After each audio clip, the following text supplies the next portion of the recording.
আলহামদুলিল্লাহ জাযাকাল্লাহ খাইর আলহামদুলিল্লাহ আসসালামু আলাইকুম সবাই রে। আমরা মানুষই একটু আগে আমরা খাওয়া দাওয়া করা হয়েছে 1-1:30টার দিকে, এখন বাজে রাত 3টা।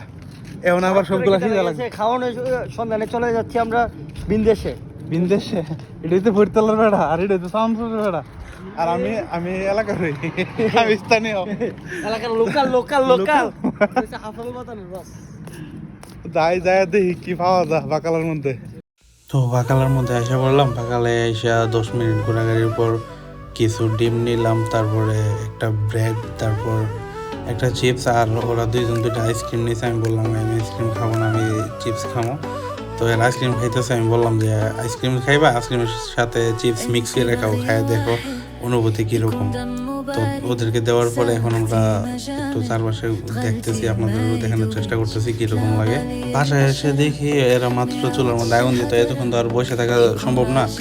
তো ভাবলাম জ্যাম দিয়ে রুটি খাই, আর কি করার আছে। তো এরাও খাইতেছে, খাওয়ার বলতেছে মাশাআল্লাহ তাবারাকাল্লাহ। এ সবসময় একটু বেশি কথা বলে, দালাল টাইপের লোক। এই দালাল সবসময় মারা সন্ন্যত, দালাল মায়েরা সবসময় সোজা রাখবেন। তারপরে দিয়ে দিল অনেকগুলো একসাথে, 3 পিস 4 পিস করে দিতেছে, বানাইতেছে সবাই। আবার 2টা করে ঘোড়া হিসাবের 2টা করে দিচ্ছে সবাই। হালকা পাতলা নাস্তা একটু আগে মাত্র, আমরা বললাম না একটু আগে খাওয়া দাওয়া করলাম, তারপর হালকা পাতলা কয়েকটা হালকা নাস্তা। আমরা অভ্যাসে পরিণত হয়ে গেছে প্রতিদিন যে খাওয়া দাওয়ার পর হালকা খাবার কিছু লাগবে।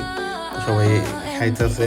এটার মধ্যে আবার এরা কি করছে, কারিগর ডিম দিয়ে তো বানাইছি, সাথে আবার জ্যাম এড করছে, কিরকম লাগে আমিও খাইতেছি সেই স্বাদ। খাওয়ার স্টাইল দিকে আবার কেউ মনে করেন না বেশি খাই, আমি এমনিতেই পানি খেলেও মোটা হয়, কেউ আবার ভাববেন না যে বেশি খাই এই কারণে মোটা। আহা কি সেই স্বাদ, হ্যাঁ তো শান্তি। এর নাম পাহাড়ি, আর এটা হচ্ছে ভৈরতলার বেড়া।